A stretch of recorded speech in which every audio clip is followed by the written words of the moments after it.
একটা যা দেখতে লাগছে আর গন্ধটা যা অসাধারণ হয়েছে না, মনে হচ্ছে খেয়েই ফেলি। তা যাই হোক, খাবার জন্য তো আর বানাইনি, লাগানোর জন্য বানিয়েছি। গরম গরম বেগুনি, সাথে গরম গরম খিচুড়ি। Hello friends, welcome back to my new blog. আশা করি তোমরা সকলে ভালো আছো আর আমিও ভালো আছি। আর আজকে বানাচ্ছি ফোড়নের ঝাঁজে কাশি উঠে গেল। আজকে বানাচ্ছি খিচুড়ি, না নিরামিষ, সোমবার যেহেতু সেই কারণে নিরামিষ। আর ছেলে বলছে মা তাহলে খিচুড়ি বানাও। তা খিচুড়ি আর সাথে কি হবে, তার ছেলের আবদারেই বেগুনি হবে। তা রূপক যদি আর কিছু বায়না করে সেক্ষেত্রে হয়তো আলু ভাজা যদি বলে আলু ভাজাও বানাতে পারি। না, আমার বায়না করার মতন কিচ্ছু নেই। সুস্মিতা যা করে খাওয়াবে আমার কাছে সেটাই অমৃত। আমার নতুন করে বায়না করে এটা বানাও সেটা বানাও করার মতন কিচ্ছু নেই। বাহ, থ্যাংক ইউ, ধন্যবাদ, অনেক কিছু। যাই হোক, একটা কাজ তোমাকে করতে হবে। রান্নাঘরে এলে কাজ তো চাপাবেই, আমি এটা ডেলিকার নিয়ম। না, আমি একটা জিনিস বার করে রেখেছি, শুধু ওটাকে কেটে দিতে হবে। কি জিনিস? দাঁড়াও দেখাচ্ছি। কি জিনিস? এই দেখো, এটাকে কেটে দিতে হবে। এটা ছাড়া খিচুড়ি কিন্তু ভালো হয় না। কেন আমাকে কেন কেটে দিতে হবে? আমি এদিকে করছি তাই না, ওর জন্য। তা কেটে নে দাও। সুস্মিতা নাকি বরিশালের মেয়ে, নারকেল নাকি 2 মিনিটে চুটকি মেরে নাকি ছাড়িয়ে ফেলে।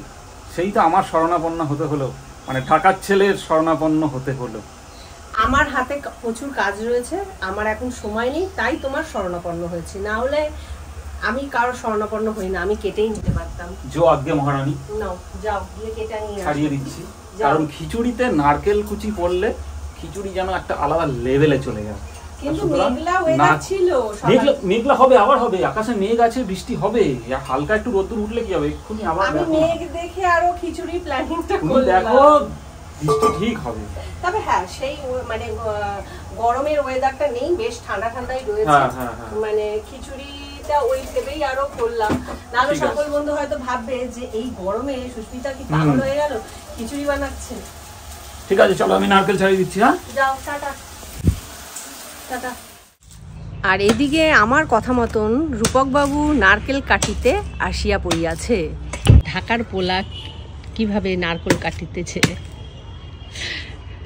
কাইটালামু কারা কয় কৌধি। হ্যাঁ, ঢাকার পোলারাই এই ধরনের কথা কয়, কাইটালামু কাইটালাম। আর বরিশালের মাইয়ারা কয় আইতে শাল যাইতে শাল, তার নাম বরিশাল। তাড়াতাড়ি এবারে দেখো, তাড়াতাড়ি না এ করে নারকেলটা কাটো। ওদিকে আমি খিচুড়ি বসিয়ে দিয়ে এসছি, আর বেলাও হয়ে গেছে। রোদ্দুরের তেজ দেখেছো? তোমার মেঘলা ওয়েদার কই গেল, বৃষ্টি ব্যাং হবে জানো? না না, হবে না, প্রচুর রোদ্দুর। ছোবড়াগুলো না রেখে দেবে, ধুনো জ্বালাতে পারবো, বুঝছো? রান্না হয়ে গেছে, আর রান্না হয়ে যাওয়ার পর কাঁচা নিয়ে চলে এসেছি কলপারে, কারণ আমার তো ডেলিকার কাঁচা, তোমরা সকল বন্ধুই জানো। আর রান্না হয়েছে বলতে শুধু খিচুড়িটা হয়েছে, এখনও বেগুনি আলুর মানে ওই গোল গোল করে আলুগুলো কেটে রেখেছি, ওগুলো একটু বেসন দিয়ে ভাজবো। তা ওগুলো ঠান্ডা হলে দেখবে খেতে ভালো লাগে না, তাই ঠিক করলাম যে সমস্ত কাজবাজ সেরে ওগুলোকে স্নান করে গরম গরম ভাজবো, মানে খেতে বসার আগে ভাজবো আর সবাইকে খেতে দেবো। তা এই কাজগুলো সেরে এগুলো ধুতে হবে। আর জলের অবস্থা দেখে বন্ধুরা, একদম সরু সুতোর মতন জল, মানে খুব অবস্থা খারাপ, গরমে জলের অবস্থা খুব খারাপ। তা যাই হোক, সকল বন্ধুর উদ্দেশ্যে একটা কথাই বলবো, জল অপচয় করো না, কারণ দিনকে দিন জলের যা পরিস্থিতি হচ্ছে, তা সেই কারণে আমার মনে হয় জল সংরক্ষণ করার খুব প্রয়োজন। কারণ ভবিষ্যতে আমরা খাওয়ার জল পাবো কি না সে বিষয়ে সন্দেহ আছে। এখনই আমাদের জল কিনে খেতে হয়। তা একটা টাইম এমন আসবে যে 1 ফোঁটা জল পাওয়ার জন্য আমরা হাহাকার করব। তাই সবাইকে একটা কথাই বলবো, যতটুকু জলের প্রয়োজন ততটুকুই ব্যবহার করো, বাদ বাকি নষ্ট করো না। তা যাই হোক, অনেক জ্ঞানের কথা বলে ফেললাম, অনেকের কাছে হয়তো এটা মনে হবে, তা জ্ঞানের কথা নয়, যেটা আমার মনে হলো আমি সেটাই বললাম। তার কাঁচাগুলো সেরে ফেলি, চলো। তা বন্ধুরা, সমস্ত কাজ তো হয়ে গেছে, আর কাজ হয়ে যাওয়ার পর মনে হলো যে আমার তো প্যাকটা শেষ হয়ে গেছে, তাহলে তো প্যাকটা বানাই ঘরে, আর সেই প্যাকটাই ব্যবহার করি। হয়তো তোমরা অনেক বন্ধুই বলবে যে তোমার তো পার্লার প্রফেশন, কত প্রোডাক্ট রয়েছে, সেগুলোই তো ব্যবহার করতে পারো।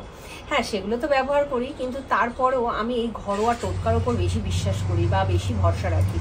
তা এক বন্ধু মেচেতা স্পট নিয়ে আমায় কদিন আগে জিজ্ঞেস করেছিল, তার জন্য আমি একটা প্যাক বলেছিলাম। তবে আমি আজকে যে প্যাকটা বানাচ্ছি সেই প্যাকটাও কিন্তু প্রত্যেকে ব্যবহার করতে পারো, মানে যারা ছোট রয়েছে তারাও, এবং যারা বয়সে রয়েছে বা মাঝবয়সী রয়েছে প্রত্যেকে, এবং ছেলে মেয়ে উভয় এই প্যাকটা ব্যবহার করতে পারে। এতে কোনো রকম কোনো সাইড এফেক্ট নেই বা কোনো প্রবলেম হবে না।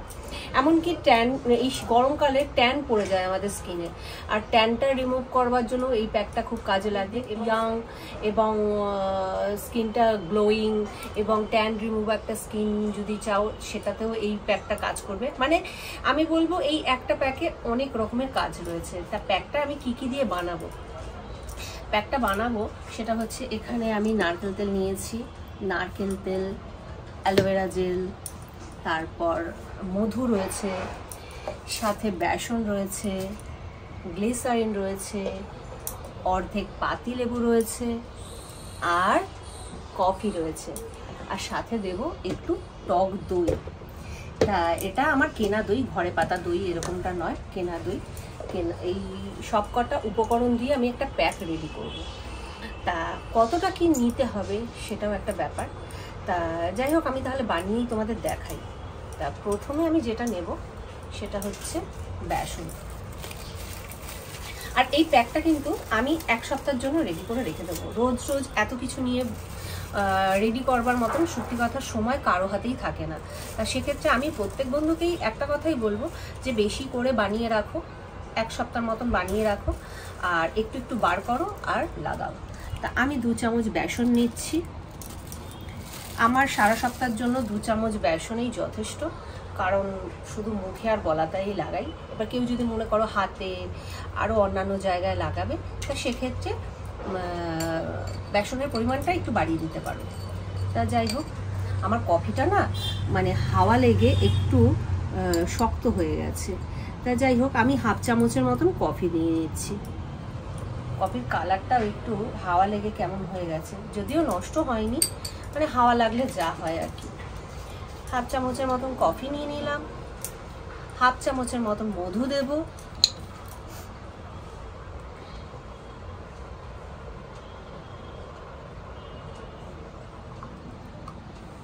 হাফ চামচ মধু দিয়ে দিলাম।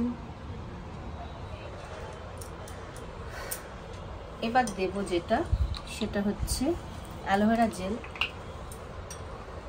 1 চামচ অ্যালোভেরা জেল দিয়ে দেবো।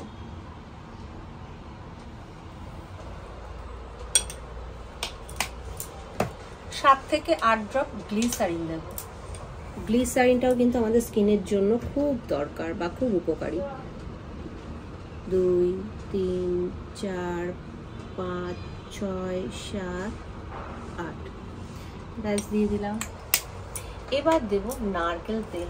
নারকেল তেলও কিন্তু আমাদের স্কিনের জন্য খুব প্রয়োজনীয় একটা উপকরণ। আমিও নারকেল তেল প্রায় 1/2 চামচের মতন দিয়ে দেবো, আর সাথে দেব অর্ধেক যে পাতিলেবুটা আছে পুরোটাই দিয়ে দেবো। কেউ যদি মনে করো যে কোনোটা স্যুট করে না, সেক্ষেত্রে সেটা স্কিপ করতে পারো, বাদ দিয়ে দিতে পারো।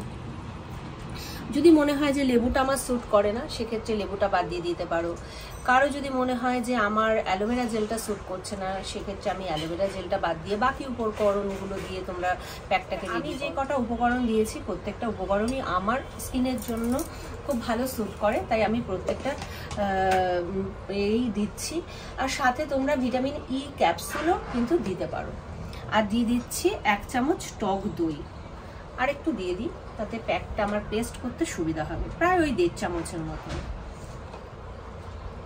তা আমার লেবুর গন্ধে তো না মনে হচ্ছে আমি প্যাকটা খেয়েই ফেলি, মাখার থেকে মনে হচ্ছে মাখবো না, খেয়েই ফেলি।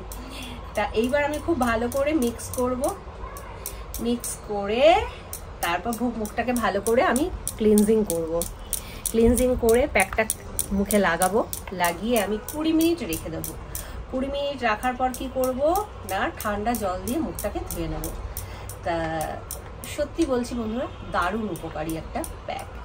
যাদের ডার্ক সার্কেলের প্রবলেম রয়েছে আমি বলবো এই প্যাকটা নিয়ম করে ব্যবহার করো, দেখবে ডার্ক সার্কেলেও যদি থাকে দেখবে আস্তে আস্তে হালকা হয়ে গেছে। মুখে যদি কোনো রকমের কোনো স্পট থাকে, হ্যাঁ একদিনে তো আর ম্যাজিকের মতন সব কিছু হয়ে যায় না, তা সেক্ষেত্রে মানে কোনো রকম যদি কোনো স্পট থাকে সেটাও আস্তে আস্তে হালকা হয়ে যাবে। আর লেবু তো খুব ভালো ব্লিচের কাজ করে, লেবু এবং টক দই প্রত্যেকটা জিনিসই খুব ভালো মানে আমাদের ব্লিচের কাজ। সবকটা জিনিসই কিন্তু এখানে খুব উপকারী। যাই হোক, অনেক বকবক করলাম, প্যাকটা আমার ফাইনালি রেডি। এবার মুখটা আমি ক্লিন আপ করে নেব।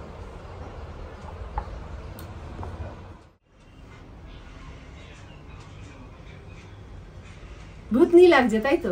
সেটা বলার অপেক্ষা রাখে না, তুমি তো নিজেই বুঝতে পারলে বলে আমাকে বললে। Thank you. আর প্যাকটা তো রেডি করে ফেলেছি, তখনই তোমাদের দেখালাম। যাই হোক বন্ধুরা, প্যাকটা যা দেখতে লাগছে আর গন্ধটা যা অসাধারণ হয়েছে না, মনে হচ্ছে খেয়েই ফেলি।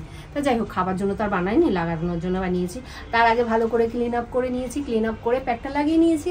আর লাগানোর পর আমি 20 মিনিট ওয়েট করবো শুকানোর জন্য। শুকিয়ে গেলে আমি স্নানে চলে যাব, সোজা স্নানে চলে যাব। আর এই সমস্ত প্যাক লাগালে না আমি স্নানের আগেই লাগাই, কারণ এই গলা ফলাগুলো তাহলে অ্যাপ্লাই করতে পারি।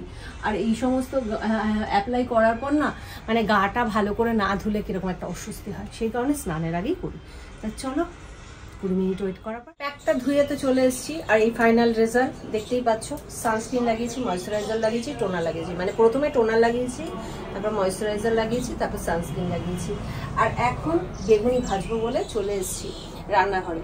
ছেলেকে ভেজে দিয়েছি স্নানের আগেই, ছেলে মানে খাওয়া হয়ে গেছে। আর প্রচুর কেটে ফেলেছি, এতগুলো ভাজা মানে মানে ভাজা আমাদের দুজনের জন্য লাগবে না, বাদ বাকিটা রেখে দেবো আমাদের জন্য, মানে আমাদের মতন কয়টা ভেজে তারপরে বাদ বাকিটা রেখে দেবো। তা চলো ভেজে ফেলি। তেলটা যদিও গরম হয়নি, আর একটু গরম হোক। গরম গরম বেগুনি সাথে গরম গরম খিচুড়ি। ওফ, আজকে যা একটু দুঃখের বিষয়, আজকে তোমার কথা হলো না, তোমার কথা হলো না, তুমি ফ্লপ হয়ে গেলে। ভুলভাল বলো আর ভুলভাল আমার সাথে হয়। আজকে বৃষ্টিটা হলে খুব ভালো হতো। কিছু করার নেই। কটা বেগুনি খাবে সেই বুঝে আমি ভাজবো, এক্সট্রা আমি ভাজবো না। চারটে। ওকে। আর রাতে এই দেখো বন্ধুরা, বড়া ভাজতে চলে এসেছি। বড়া কেন ভাজছি, বড়া আর এদিকে ভাত। কালকে আমাদের এখানে শীতল পান্তা, তা সেই কারণে আজকে যা কিছু রান্না বান্না করে রাখতে হবে। কালকে তো গ্যাস ধরানো যাবে না যতক্ষণ না পুজো কমপ্লিট হচ্ছে। আমার মনে হয় এইরকম নিয়ম বোধহয় অনেক জায়গায় আছে বা অনেকের বাড়িতেই পালন করা হয়। আমার বাপের বাড়িতে যেমন বৈশাখ মাসে শীতলা পুজো হয়, বৈশাখ মাসে ওই শীতল পান্তা করে, আগের দিন রান্নাবান্না করে রাখে, আগের দিন খায়। আর আমার শ্বশুর বাড়িতে চৈত্র মাসে হয়, প্রত্যেক বছরই চৈত্র মাসে হয়। তা আমি সেই মতন দুদিকেরটাই মানি, কারণ ছোটবেলা থেকে বাপের বাড়িটা করে এসছি, আর পাশের পাড়ায় বাপের বাড়ি, তা সেই কারণে বরাবর ওইটাও মেনে এসছি। আর এটা তো মানতেই হবে, যেহেতু শ্বশুর বাড়ি পাড়ার পুজো বলে কথা। তা যাই হোক, আমার তো পান্তা খেতে খুব ভালো লাগে।